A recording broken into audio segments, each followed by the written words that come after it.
네, 2021년 5월 26일 이정훈입니다. 오늘의 제목은 벌거벗은 임금님과 인권 변호사입니다. 좀 제목이 생뚱맞죠? 부제는 더합니다. 그때까지 아무도 말하지 않았다.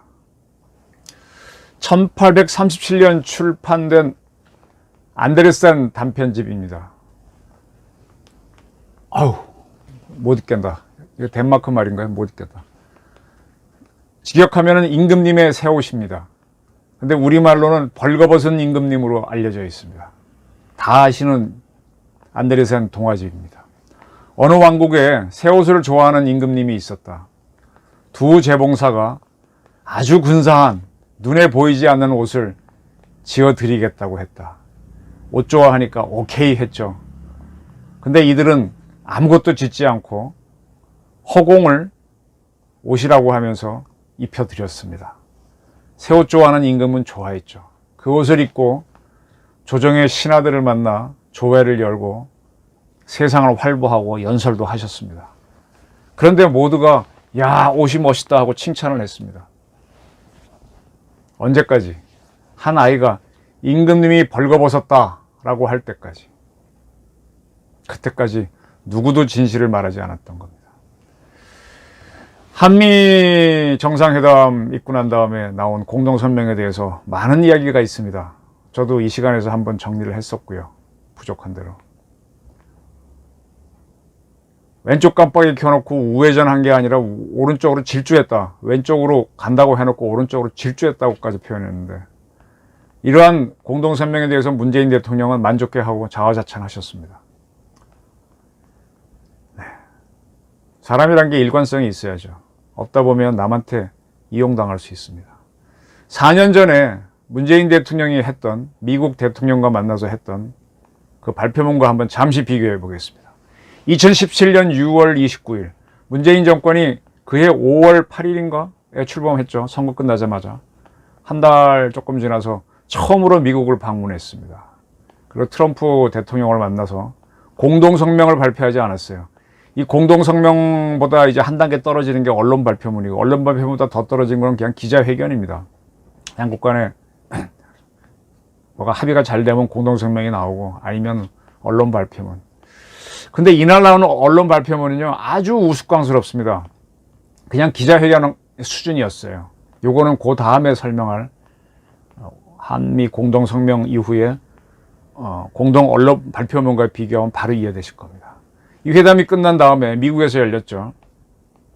트럼프 대통령이 먼저 기자들을 만나서 그냥 쭉 읽어 내려갑니다. 축하의 말씀을 드리고 싶습니다. 오늘 아침 문 대통령과 펜스 부통령은 한국전쟁 기념비에 헌화하고 한국자원 발발 67주년을 기렸습니다. 매우 아름다운 광경이었습니다. 이렇게 쭉 읽어 내려갑니다. 트럼프 대통령이. 문서화된 게 없다는 얘기죠. 그리고 이제 하나, 뭐 그렇건 얘기인데 주로 눈에 띄는 것만 제가 빨갛게 표시했는데, 우리는 함께 무모하고도 무자비한 북한 정권의 위협에 직면하고 있습니다. 북한 정권의 핵과 탄도미사일 프로그램에 굉장히 확실한 대응이 필요합니다. 북한의 독재 정권은 자국민이나 이웃 국가들의 안전성과 안보를 존중하지 않고 있고 인간의 생명에 대한 존중이 없습니다. 그리고 수백만 명의 북한 주민들이 아사했습니다. 이런 이야기를 누가 하느냐? 문재인 대통령이 아니라 미국 대통령이 합니다. 그때의 문 대통령 이런 얘기 안 했습니다. 그리고 이제 트럼프 대통령, 그 당시에 미국에서 북한 관련 중요한 이슈 메이커라고 할까요? 피해자이죠. 오토 원비어를 거론합니다. 전 세계는 얼마 전 북한 정권이 미국이 훌륭한 오토 원비어에게 무엇을 했는지 목도했습니다. 오토 원비어, 북한에서 투옥됐다가 상당히 고문을 받고 북한이 풀어준 다음에 바로 미국에서 사망했죠. 그런 얘기를 쭉 하고 난 다음에 트럼프 대통령은 북한과의 전략적 인내 시대는 실패했습니다. 전략적 인내는 오바마 때까지 해왔던 그런 정책이죠. 수년 동안 있었지만 실패했습니다. 솔직히 말씀드리면 이제 이 인내는 끝났습니다. 이렇게 얘기했습니다.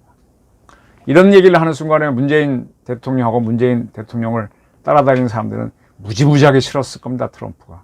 근데 지금 지내놓고 보면 트럼프가 싱가포르 합의도 했기 때문에 아주 귀한 존재가 돼 있죠. 그리고 뭐 다 아는 이야기 줄줄줄 나옵니다. 네. 그 다음에 트럼프 대통령이 지금 이 바이든 대통령이 이제 문재인 대통령한테 한미 경제 협력, 즉 한국 기업들의 대미 투자를 많이 요구했는데 사실은 트럼프가 시작이었죠. 한미 무역 협정은 2011년 체결됐습니다. 하지만 그 협정이 체결된 이래 미국의 무역 적자는 110억 달러 이상 증가했습니다. 그다지 좋은 협상이 아니라고 생각합니다. 이렇게 대놓고 이야기합니다. 그리고 어쩌고저쩌고 나옵니다. 그때는 지금은 이전에 반도체하고 배터리 뭐 이런 거에 중점을 뒀지만 그때는 자동차, 철강 이런 거에 중점을 뒀습니다. 우리가 굉장히 심각한 자동차나 철강의 무역 문제에 대해 지난밤에 이야기를 했습니다. 누구와? 문재인 대통령과. 그리고 문 대통령께서는 이런 저희 우려 표명에 대해 공정한 경쟁의 장을 만들겠다고 말씀해 주셨습니다. 네. 문재인 대통령이 아닌 그 전에 문 정권이 보기엔 독재를 했다고 하는 정권들이 한국 경제를 키워놨기 때문에 문 대통령은 공정한 경쟁의 장을 만들겠다 이런 배려까지도 미국이 해준 모양입니다. 그렇게 해서 미국의 근로자나 사업가들 그리고 특히 미국의 자동차 제조업체들이 공정하게 한국에서 경쟁할 수 있도록 해주겠다고 말씀하셨습니다. 네. 미국 차들 한국 수출할 수 있게 해주겠다 그렇게 열어주셨군요. 네. 전두환 이후 만들어진 흑자 경제가 우리 문 대통령한테 이렇게 폼을 잡게 했습니다. 그리고 트럼프가 또 한마디 하죠. 아울러 저는 한국 측에 중국의 철강 덤필 수출을 허용하지 말라고 촉구했습니다. 중국이 철강을 덤핑으로 수출하는데 중국 철강 회사가 덤핑을 할 수 있는 이유는 바로 한국이 원부 자재를 공급하고 한국이 투자했기 때문이야 이겁니다. 중요한 경고를 했죠. 그렇게 되지 않으면 미국의 근로자들한테 공정하지 않기 때문입니다 하고 상당히 아메리카 퍼스트적인 이야기를 합니다. 이게 끝나고 난 다음에 문 대통령도 이제 합니다. 우선 백악관으로 초청해 주시고 따뜻하게 맞이해 주신 트럼프 대통령의 특별한 환대에 깊이 감사드립니다 라고 이제 뭐 상당히 인사말이 길어요. 내용이 없는 얘기 한참 가다가 이렇게 얘기합니다. 트럼프 대통령과 저는 북핵 문제 해결에 최우선 순위를 두고 관련 정책을 긴밀히 조율해 나가기로 하였습니다. 이를 위해 우리 두 정상은 제재와 대화를 활용한 단계적이고 포괄적인 접근을 바탕으로 북핵 문제를 근원적으로 해결해 나가자는 데 뜻을 같이 하였습니다. 계속 우리 대통령은 제재는 유엔 제재고 하니까 하긴 하는데 대화를 병행하자 이렇게 주장합니다. 그리고 국방 문제, 자주국방, 이 대미자주파니까 이야기합니다. 대한민국 역시 한미 연합방위 능력을 강화하는 동시에 국방개혁을 통해 우리 군의 독자적 방위 역량을 증진해 갈 것입니다. 이 과정에서 한미 양국 간 방위협력 기술 분야의 협력도 더욱 활성화되기를 바랍니다. 자, 대미자주하기 위해서는 국방력을 독자적으로 가져야 되는데 국방력을 가지려면 방위산업이 증강해야 되는데 방위산업을 하려면 미국의 기술이 필요합니다. 미국 기술을 받아야만 우리가 좋은 무기를 갖고 방위를 잘하는데 참 아이러니죠. 미국의 도움을 받아야 자주국방을 한다는 게 말이 안 되죠. 또 하나 이건 누구나 아는 얘기인데 누구나 알지 못하는 얘기인데 하나 설명드리겠습니다. 이번에 우리가 KF-21 전투기를 만듭니다. 국산 전투기라고 그러죠. 근데 거기서 가장 비행기를 하늘에 떠야 되잖아요. 뜨려면 엔진이 있어야 되잖아요. 엔진은 미제 아닙니까? 우리가 조립 생산하더라도. 그럼 미국은 자기네 판 기술이 들어갔거나 자기네가 수출한 부품을 사용하는 그러한 무기는 그런 걸로 만든 무기는 그 나라가 사용해도 좋지만 다른 나라에 수출할 때는 미국의 허가를 받도록 합니다.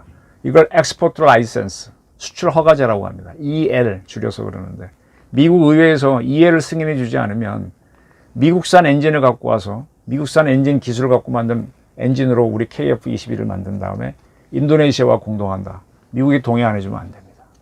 우리가 어디 팔려고 해도 미국이 동의해야만 팝니다. 원자력 기술도 마찬가지입니다. 그러니까 결국은 뭡니까? 미국 기술을 갖고 와서 우리가 방위산업 쫙 키워도 EL에 딱딱 걸리게 됩니다. 이거는 우리가 원천 기술이 있었다면 그 반대를 할 수 있지만 이게 아니기 때문에 어려운 겁니다. 자주국방은 어쩌면 허상일지도 모릅니다. 그래서 동맹이 훨씬 유리하다는 겁니다. 그 다음에 문 대통령도 경제협력을 이야기합니다.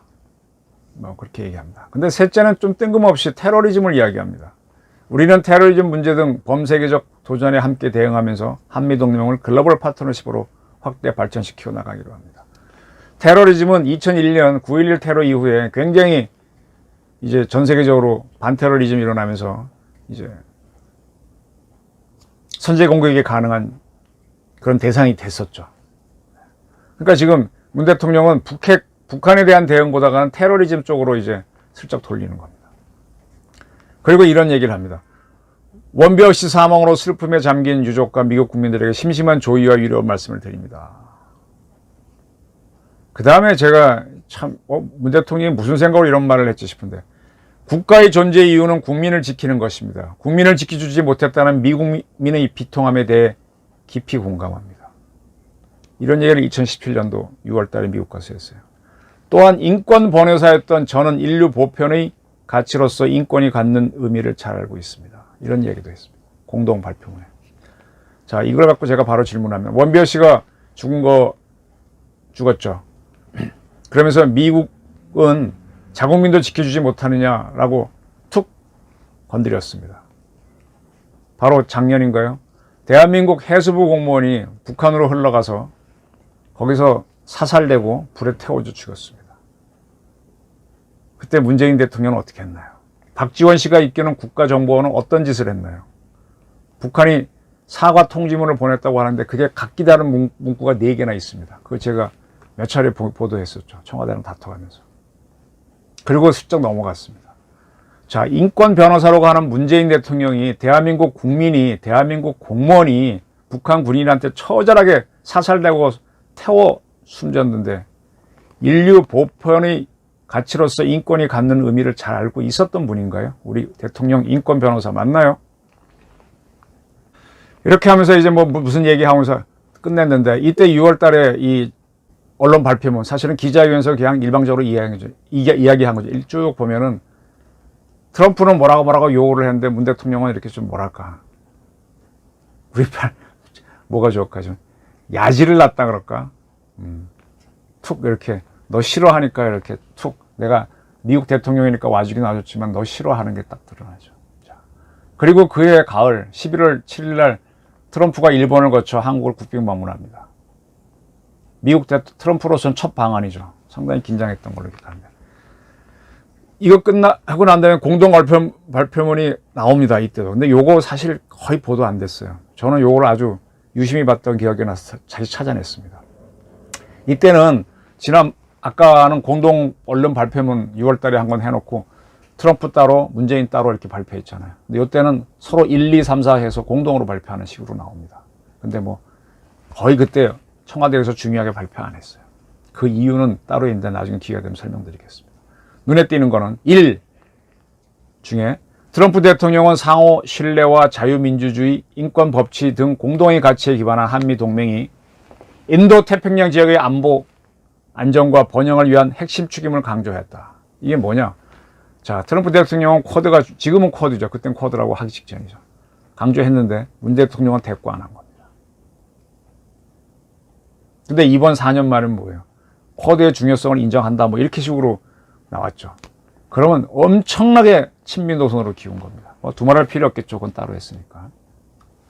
그다음에 이번에서 눈에 띄는 거는 양 정상은 북한이 현재 전 세계에 위협이 되고 있다는 점에 주목하고 유엔 안보리 결의 2371호 및 2375호를 포함 모든 유엔 안보리 결의를 충실히 철저하게 이행해 나가기로 하였다.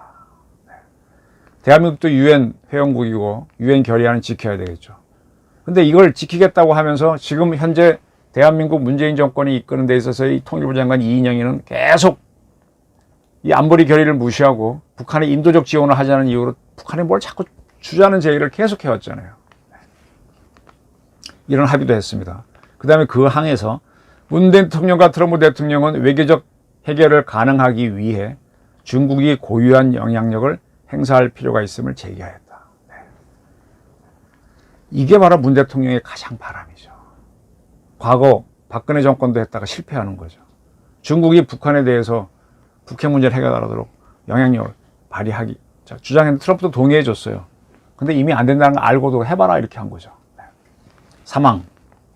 문 대통령과 트럼프 대통령은 주한미군 관련 공평한 비용 분담이 바람직함을 인식하면서 대한민국이 주한미군 평택기지 확장에 90억 불 이상을 기여한다는 점에 주목하였다. 평택기지를 짓는데 대한민국이 100억 불. 어마어마한 돈 썼죠. 100억 불이면 없는 거죠. 10조 원인가요? 왜 이 기지를 이전하자는 그런 게 누굽니까? 노무현 정권이잖아요. 민족 자존심 때문에. 그럼 10조 원 써가지고 우리가 얻는 게 뭐냐? 이걸 따져봐야 되죠. 이렇게 돈을 써놓고 트럼프한테 다시 또 방위 분담금을 닦이게 되는 거죠. 바이든이 이번에 좀 봐주긴 했지만. 그리고 또 거기서 합의되는 것 중에 하나가 대한민국의 탄도미사일 중량 제한을 완전히 해제하는 2017년 개정미사일 지침을 채택하였음을 확인하였다. 네, 이것이 이제 이번에 완전 해제되기 전에 중요한 해제였던 거죠. 트럼프 대통령은 한미 동맹의 성공적인 사드 체계 배치를 평가했다. 네, 보십시오. 미국은 사드 배치를 해놓고 한국이 800km까지만 제한한 상태에서 탄도 중량은 무제한으로 미사일 개발하게 했습니다. 벌써 미국 국가 전략이 있었던 거죠. 제가 어제 글로벌 INF하고도 얘기 말씀드렸는데. 근데 사드 배치에 대해서 평가한 거는 트럼프만입니다. 문재인은 평가 안 했습니다. 이게 뭔가요? 생각이 모자란다는 얘기죠. 문 대통령과 트럼프 대통령은 북한의 핵 미사일 위협에 대응하여 억제력 및 방어력을 향상하기 위하여 일본과의 삼국 간 안보 협력을 진전시켜 나간다는 의지를 재확인했다. 딱 미국은 계획이 있었던 거죠. 트럼프, 바이든 똑같이 같은 일관성이 있는 거죠. 한미일 공조로 가는 거고 북한의 핵미사일 대업하기 위해서 억제력도 갖고 방어력은 아까 말한 사드가 됐고 억제력은 뭡니까? 킬체인을 가동하거나 KAM, 킬체인 이런 걸 가동하는 거죠. 대량 확산 보복 전략을 하는 거죠. 네. KMPA인가요? 갑자기 생각이 안 나네. 네. 그리고 양 정상은 북한의 위협에 대응하여 삼국 간 미사일 경보 훈련 및 대잠수함전 훈련을 계속하고 정보 공유를 확대하며 공동 대응 능력을 증진시켜 나가기로 했다. 이렇게 해놓고도 삼국 간 정보 교환이라면 일본과 맺은 지소미아를 유지해 가야 되는데 이거 파기하겠다고 한때 방방 떴던 사람이 누구죠? 문재인 대통령이죠. 외교가 뭔지 잘 모르는 사람이에요. 그리고 훈련하겠다 그랬잖아요. 한미훈련. 지금 많이 안 하고 있죠.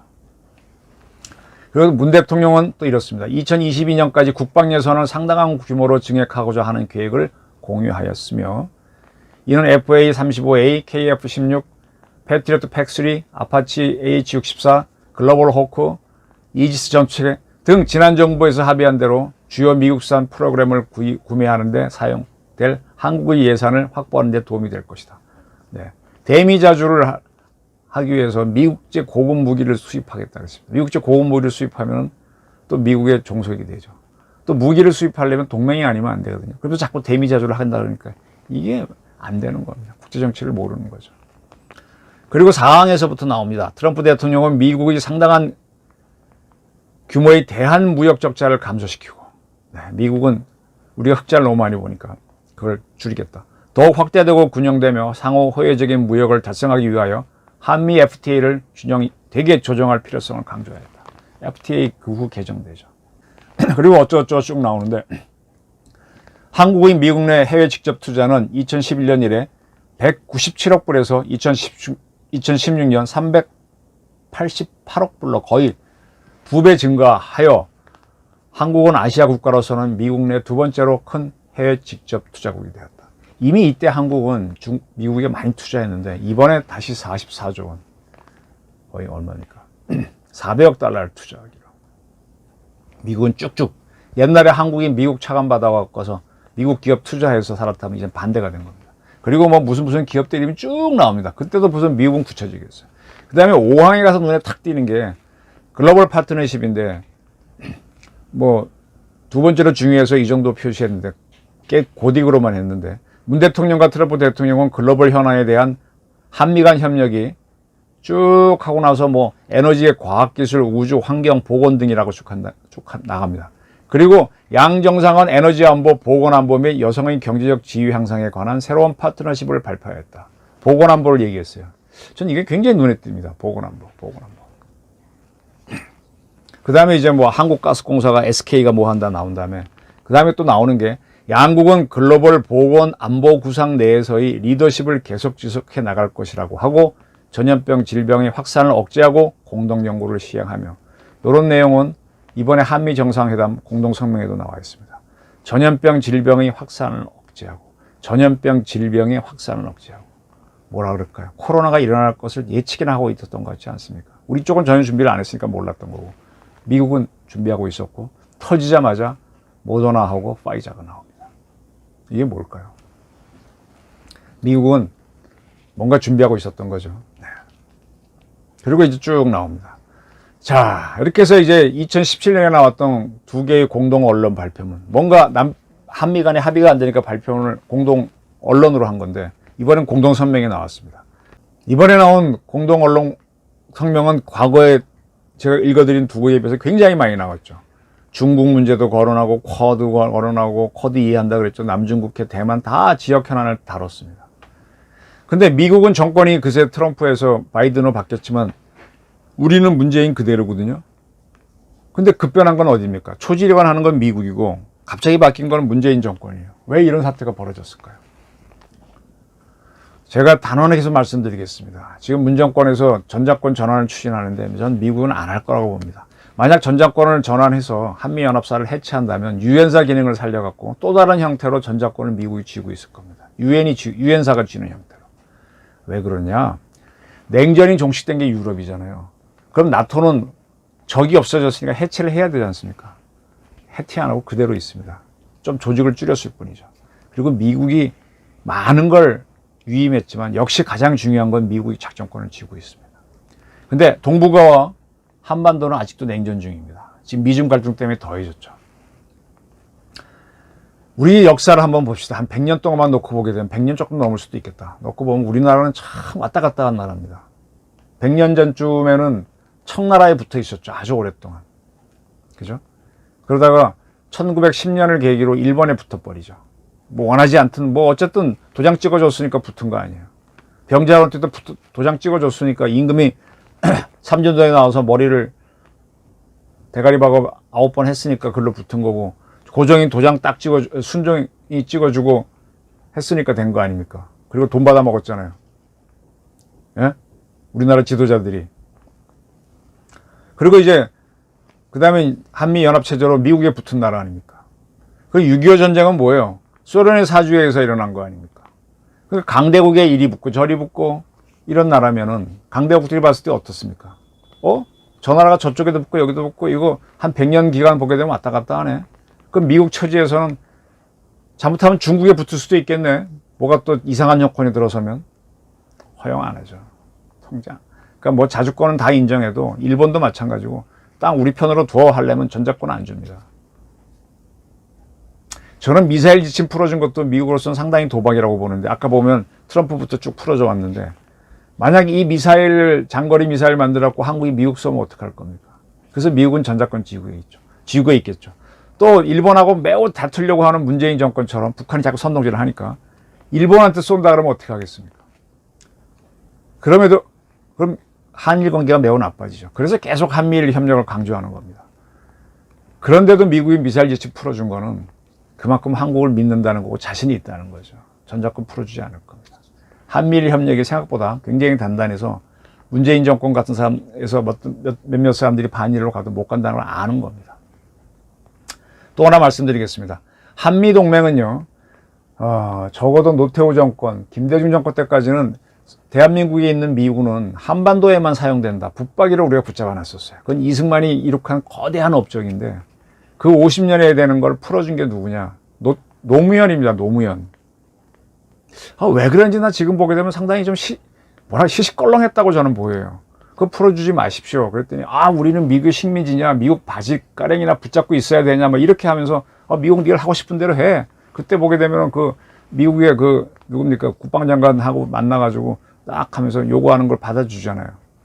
그러면서 또 뭐예요? 서울에 있는 게 미군 보기 싫다고 나가라 그러니까 그럼 니들이 져줘야지 해서 90억 달러 아까 공동 발표문에도 있었잖아요. 이렇게 많은 돈을 10조 원을 우리 돈을 써갖고 평택에 지어줍니다. 근데 거기에 평택으로 이전한 미군은 대한민국 방어만이 아니라 대한민국 외의 지역에서도 미군이 필요하면 쓸 수 있도록 허가해 준 게 노무현 정권이에요. 이게 민족 자주예요.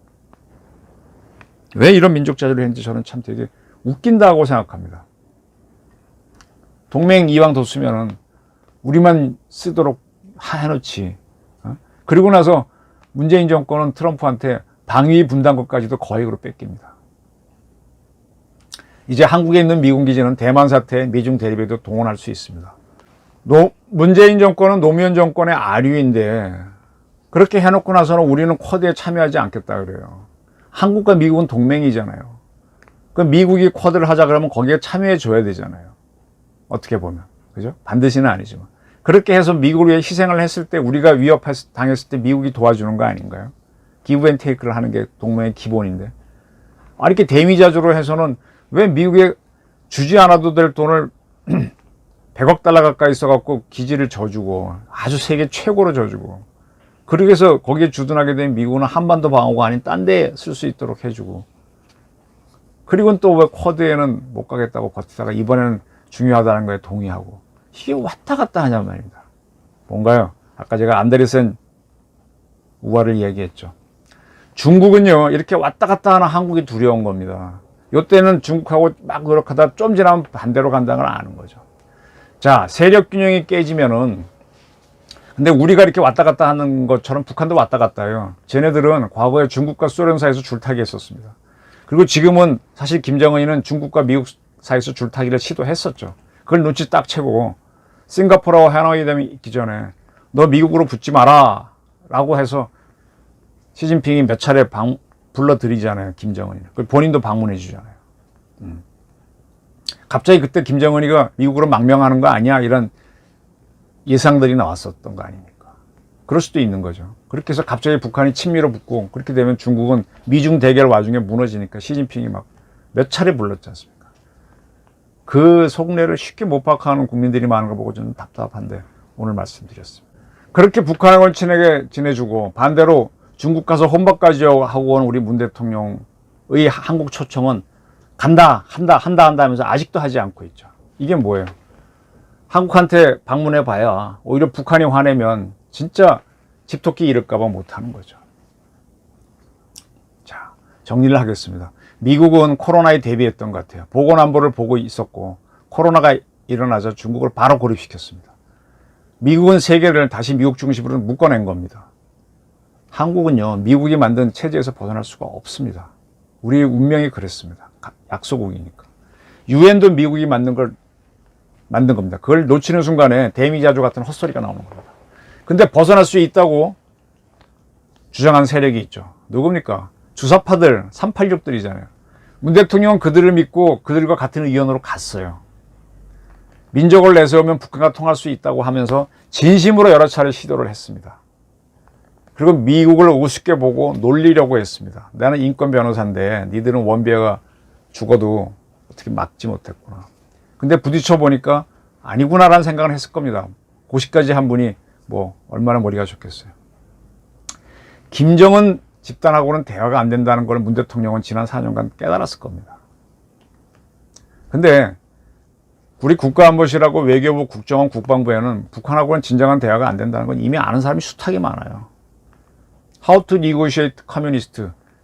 정진협정에 참여했던 미 해군 장성이 쓴 유명한 책이 있잖아요. 공산주의자는 진심 대화가 안 된다. 어떻게 대화해야 되느냐고 쓴 책이 있잖아요. 이미 그게 고전인데 그 책 누구나 아는데 우리 문 대통령은 안 보신 거죠.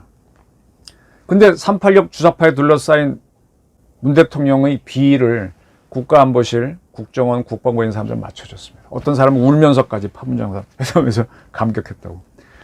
그렇게까지 맞춰줬습니다. 판문점 통일과 평양 정상회담이 있었고 자유의 집에서 트럼프하고 김정은이 만날 때 문 대통령은 쫓아나가서 헛일까지 했죠. 그 정도로 진심을 했지만 북한하고는 대화가 안 됩니다. 그리고 중국은 체제가 다르기 때문에 경쟁자인데 계속 공을 들여서 박근혜 대통령이 했다가 실패한 건데 또 한 겁니다. 여기에 대해서 저희 같은 언론에서 반대는 했죠. 그러니까 어떻게 해요? 그 문 대통령을 둘러싸고 있는 대미 자주파들이 기레기 보수 언론이라고 하면서 비난을 하다가 겁주기 위해서 채널A 이동재 기자를 체포하는 겁니다. 물론 다른 건으로 체포했죠. 근데 그것도 지금 허위가 되고 있지 않습니까? 입을 막으려고 하는 겁니다.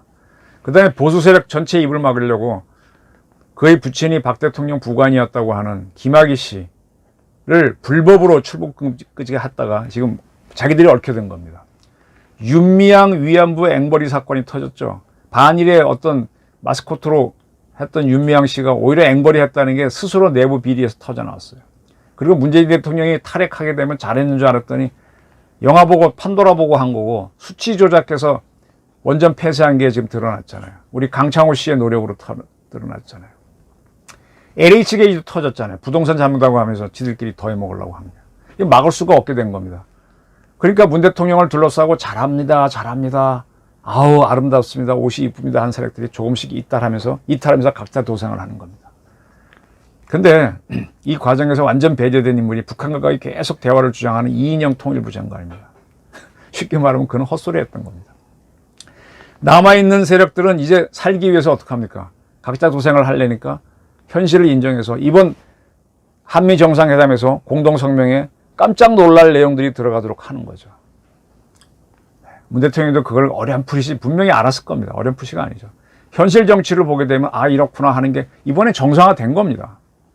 그렇다면 문재인 대통령에 둘러싸고 외교 안보를 했던 사람들은 빤하잖아요. 몇 명 안 되잖아요. 그들은 입을 다 알고 있으면서 386들이 정치적으로 주사파들이 문 대통령을 조종하니까 거기에 맞춰주는 걸 3년쯤 하다가 이제 윤미향 사건, 원전 게이트, LH 게이트 누가 그러던가요? 제가 아는 한 분이 문재인 정권에서 일어난 게이트만 다 합치면 18게이트가 18게이트를 하나 만들겠다가 정리하겠다 그러던데 굉장히 게이트가 많습니다. 네. 굉장히 많습니다. 저도 몇 개 정리해 놓고 있습니다. 그런 게이트들이 터지니까 이 사람들도 살려고 이제 적어도 자기 분야를 정상화해 놓은 게 이번 한미 정상회담 공동 성명이죠. 이건 미래 실무진들이 가서 다 이야기해서 한 겁니다. 문 대통령도 물론 봤지만 이렇게 하셔야 됩니다라고 한 거고. 너무 많이 나가서 깜짝 놀랐지만 사실은 그게 현실을 반영한 거죠. 그러면 그 사람들은 외교 안보를 했던 사람들은 적어도 대통령을 아바타처럼 조정하고 있는 세력, 재봉사가 있다는 걸 알고 있었음에도 침묵하고 있었던 겁니다. 그리고 문 대통령도 이동재 기자 사건, 김학의 불법 출금, 윤미향 앵벌이 사건, 탈핵 조작 사건, LH 부동산 사건 등을 계속 겪으면서 이게 내가 보고받은 게 다르네? 뭔가 다르구나 하고 눈치챈 겁니다. 내 옷이 최고인 줄 알았더니 이거 뭐지? 나도 보이네? 딴 사람들은 안 볼까? 자, 이제는 문 대통령을 아바타처럼 이용한 세력을 잡아야 합니다.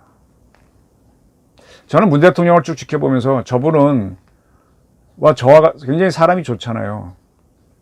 보수 세력, 애국 세력하고 만났으면 애국자나 보수파가 됐을 사람으로 봅니다. 그냥 그렇게 강한 자기 주관이 있는 사람이 아니잖아요.